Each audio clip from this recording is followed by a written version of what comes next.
bonjour à tous et bienvenue. Pendant que vous lisez ces lignes, les Grenadiers sont en train de s'installer à Boston après avoir eu un accueil triomphal. Et croyez-moi, ce qui s'est passé ces derniers jours mérite qu'on s'y attarde, parce que tout ce petit monde a vécu des moments qui vont rester gravés dans l'histoire de notre football national. On va décortiquer ça ensemble avec les mots de Sébastien Migné lui-même, recueillis lors d'une interview accordée sur place. Et on va aussi parler de l'accueil que la sélection a reçu, parce que franchement, ça vaut le détour. Reprenons les choses dans l'ordre. Depuis lundi, les Grenadiers ont posé leurs valises au New Jersey, plus précisément sur le campus de Stockton University, qui a été désigné comme camp de base d'Haïti pour toute la durée de la phase de groupe du Mondial 2026. C'est un choix qui n'a rien d'anodin. La région New York-New Jersey concentre l'une des plus fortes communautés haïtiennes des États-Unis et la Fédération savait très bien ce qu'elle faisait en optant pour cette zone. L'idée, c'est de donner aux joueurs un environnement où ils se sentent presque chez eux, entourés par les leurs, à quelques minutes de route de milliers de compatriotes qui n'attendent qu'une chose: pouvoir venir les encourager, les saluer, leur montrer qu'ils ne sont pas seuls dans cette aventure. Et justement, sur cet aspect de l'accueil, le coach Sébastien Migné n'a pas caché sa satisfaction. Dans l'interview qu'il a donnée sur place, il a été on ne peut plus clair. Tout a été parfait au niveau de la réception. Il a insisté sur la gentillesse des gens, sur les installations qu'il a qualifiées de très professionnelles, et il a dit qu'il n'y aurait aucune excuse possible à ce niveau-là. Pour ceux qui suivent cette équipe depuis longtemps, on sait que la logistique a souvent été un point sensible pour les sélections haïtiennes, donc d'entendre le sélectionneur dire que tout est nickel sur ce plan, ça fait plaisir. Ça veut dire que les joueurs peuvent se concentrer sur l'essentiel, c'est-à-dire le foot, sans avoir à se soucier de problèmes annexes qui pourraient parasiter leur préparation. Maintenant, parlons de la partie moins réjouissante de cette interview, parce que Migné a aussi dû annoncer une mauvaise nouvelle au groupe. Le milieu Leverton-Pierre, qui figurait dans la liste des 26 joueurs retenus pour cette Coupe du Monde historique, est out pour la compétition. Une blessure qui met fin, du moins pour l'instant, à son rêve mondial. Migné a été très transparent sur ce point en disant que ça avait été un coup dur, pas seulement pour le joueur concerné, mais pour lui en tant que sélectionneur, qui a dû lui annoncer en face que ce ne serait pas possible d'aller plus loin dans cette aventure ensemble. C'est le genre de moment qu'aucun entraîneur n'aime vivre, surtout à quelques jours d'un événement aussi exceptionnel que la première participation d'Haïti à un mondial depuis 1974. Pour le remplacer, c'est un autre profil défensif qui a été appelé. Mais ce qui est intéressant, et c'est typiquement haïtien dans la philosophie, c'est la façon dont Migné a abordé cette difficulté. Il a dit, et je trouve que c'est une phrase qui résume bien l'état d'esprit qu'on connaît chez nous, que c'est toujours pareil avec Haïti. On prend une problématique et on essaie d'en faire une force. Il a ajouté qu'il fallait aussi puiser un supplément d'âme en pensant à Leverton-Pierre durant cette compétition. Donc, plutôt que de voir cette absence comme un simple problème d'effectif, le staff veut transformer cette épreuve en motivation supplémentaire en dédiant une partie de cette aventure aux joueurs restés sur le bord de la route. C'est une approche qu'on retrouve souvent dans le sport, mais qui prend une dimension particulière quand on parle d'une sélection qui vit déjà tout ça comme un moment historique et presque sacré. Sur le plan du travail proprement dit, Migné a expliqué que dès le lundi soir, donc dès leur arrivée, le groupe s'est immédiatement mis au travail. Pas de temps mort, pas de jours de récupération passif. Il a tenu à insister sur le fait que pour des joueurs, vivre une Coupe du Monde, c'est le Graal absolu. Il a dit que c'était quelque chose dont tout footballeur rêve depuis qu'il est petit et que maintenant que les Grenadiers y sont, il s'agit de ne rien gâcher, de profiter de chaque instant, d'investir au maximum, parce que dans quelques semaines, ce sera trop tard pour revivre ça. Cette formule, vivre pleinement l'événement, elle résume bien la philosophie qu'il essaie d'instiller dans le groupe, être dans l'instant présent, sans regret, sans calcul inutile. Migné a aussi évoqué un aspect qu'on a tendance à sous-estimer quand on parle de préparation sportive, c'est la gestion émotionnelle et le stress. Il a expliqué que l'enjeu, c'était de faire en sorte que l'émotion ou le stress ne prennent pas le pas sur le reste. Et il a été honnête en disant que malgré toute la volonté et l'investissement des joueurs, il y a cette connotation de stress qu'on ne maîtrise pas forcément complètement. Donc une partie du travail du staff ces derniers jours, ça a aussi été ça. accompagner les joueurs psychologiquement, les aider à appréhender au mieux cette montée en pression qui est inévitable quand on s'approche d'un tel événement. Et sur ce point, Migné s'est dit plutôt satisfait de la réaction de son groupe, expliquant que les garçons sont pleinement motivés et qu'ils ont hâte que ça commence. Sur le plan strictement technique et tactique, la dernière séance d'entraînement effectuée au New Jersey a été l'occasion de revoir pas mal de choses sur les coups de pied arrêtés.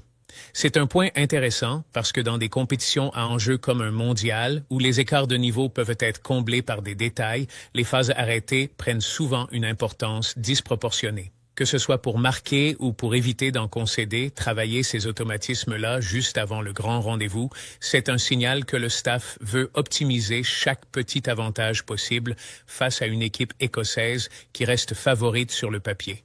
Migné a aussi précisé que des débriefings d'après-séance ont permis de rectifier une ou deux adaptations si nécessaire et qu'il restait encore une séance d'entraînement à Boston pour finaliser tous ces réglages. L'objectif affiché est clair, entretenir la dynamique positive qui s'est installée dans le groupe et surtout faire en sorte que tout le monde soit opérationnel dans 2 jours sans blessure supplémentaire. Et là, Migné a fait une remarque assez fine sur la dimension psychologique du corps humain face au stress, en disant qu'inconsciemment, le corps réagit aussi à toute cette pression accumulée. Donc des précautions particulières sont prises pour éviter tout pépin physique de dernière minute, ce qui est totalement compréhensible quand on sait à quel point la profondeur de l'effectif haïtien reste limitée par rapport à des nations comme l'Écosse, le Brésil ou le Maroc. Selon le sélectionneur, le gros du travail tactique et physique a déjà été effectué durant cette dernière semaine de préparation et il ne reste plus que quelques petits réglages à apporter avant le coup d'envoi. Il s'est dit confiant sur le fait que le groupe sera au top dans 2 jours, ce qui, vu le calendrier, nous amène directement à l'échéance tant attendue, le match d'ouverture face à l'Écosse. Et c'est là qu'on arrive au moment qui nous intéresse tout particulièrement aujourd'hui, le déplacement vers Boston. Migné a décrit cette transition avec une énergie qui se sentait clairement dans sa voix. Le programme de cette soirée de transition était déjà fixé. De la récupération en salle de soins, ce que Migné a appelé l'entraînement invisible, c'est-à-dire tout le travail de régénération physique qui ne se voit pas sur un terrain, mais qui est essentiel à ce stade de la préparation, et puis quelques briefings tactiques spécifiquement axés sur l'Écosse. Et ensuite, dans ses propres mots, c'est parti. Maintenant, pourquoi ce déplacement vers Boston est-il si symbolique ? Il faut bien comprendre le contexte. Le match d'ouverture d'Haïti dans ce mondial 2026 se joue contre l'Écosse au Gillette Stadium de Foxborough dans la grande région de Boston le samedi 13 juin à 9h du soir. C'est un rendez-vous absolument historique puisque cela fera 52 ans, jour pour jour quasiment, depuis la dernière apparition d'Haïti à une Coupe du Monde, celle de 1974 en Allemagne, où Mano Sannone avait inscrit ce but resté dans toutes les mémoires face à l'Italie de Dino Zoff. 52 ans plus tard, à Boston, 26 joueurs vont vivre leur tout premier match de Coupe du Monde et aucun d'entre eux n'a jamais connu ça auparavant. Autant dire que l'enjeu émotionnel est immense. Et c'est précisément sur ce terrain émotionnel que Migné a terminé son intervention, avec un message adressé directement au public haïtien. Il a rappelé que le staff et les joueurs avaient été agréablement surpris, ou plutôt agréablement satisfaits pour reprendre ses mots exacts, de voir autant de monde en Floride pour soutenir l'équipe, et ce, malgré la défaite concédée lors du dernier match amical avant le grand départ, celui contre le Pérou. Il a souligné que le public avait toujours été extrêmement positif, qu'il avait continué à pousser derrière l'équipe et que cette ambiance avait justement permis à la sélection de bien emballer la rencontre. Et il a terminé en exprimant l'espoir que ce même public soit présent à Boston et que ce qu'on appelle le 12e homme soit cette fois-ci clairement du côté haïtien. Et là, on touche à un point absolument central pour comprendre l'enjeu de ce match d'ouverture. Boston abrite une communauté haïtienne extrêmement importante. La région New York, New Jersey, Boston, Philadelphie concentre une grande partie de la diaspora haïtienne aux États-Unis et le calendrier du mondial a placé les 3 matchs de poule d'Haïti précisément dans ces zones à forte densité haïtienne, Boston pour l'Écosse, Philadelphie pour le Brésil et Atlanta pour le Maroc. Ce n'est évidemment pas un hasard si on parle d'un argument unique pour cette sélection. On estime que plus d'1 million de Haïtiano-Américains vivent sur cette côte Est, répartis entre New York, Boston, Philadelphie et Miami. Et cette présence pourrait littéralement transformer chacun de ces 3 stades en forteresse bleue et rouge. D'ailleurs, l'effervescence autour de ce rendez-vous ne se limite pas qu'aux supporters individuels. On a appris que les anciens diplômés de l'Académie nationale diplomatique et consulaire vont organiser leurs retrouvailles annuelles directement à Boston, dans le cadre de cette Coupe du Monde, pour célébrer ce moment historique pour Haïti. C'est révélateur de l'ampleur que prend cet événement. Ce n'est plus seulement un match de football, c'est devenu un véritable rassemblement de la diaspora, un moment où football, fierté nationale et retrouvailles communautaires se mêlent. Même au plus haut niveau de l'État, on suit ça avec attention, puisque le premier ministre haïtien s'est lui-même déplacé aux États-Unis pour être présent lors de cette entrée en lice face à l'Écosse. Sur le plan strictement sportif maintenant, qu'est-ce qui attend les Grenadiers à Boston? L'Écosse, classée autour de la 43e place mondiale, fait figure de favorite sur le papier face à Haïti, qui pointe autour du 83e rang. Les Écossais retrouvent eux aussi la Coupe du Monde après une longue absence, puisqu'ils n'avaient plus participé à la compétition depuis 1998 en France.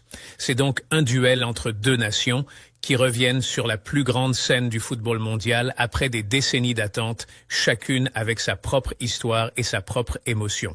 Et dans un groupe où le Brésil et le Maroc sont annoncés comme largement favoris pour les places qualificatives, ce match Haïti-Écosse ressemble presque à une finale anticipée pour la 3e place du groupe. On sera évidemment là pour vous accompagner avant, pendant et après ce match historique. N'hésitez pas à laisser vos pronostics et vos messages de soutien en commentaire et on se retrouve très vite pour la suite de cette aventure exceptionnelle. Grenadiers à l'assaut et à très vite sur Analyse Foot.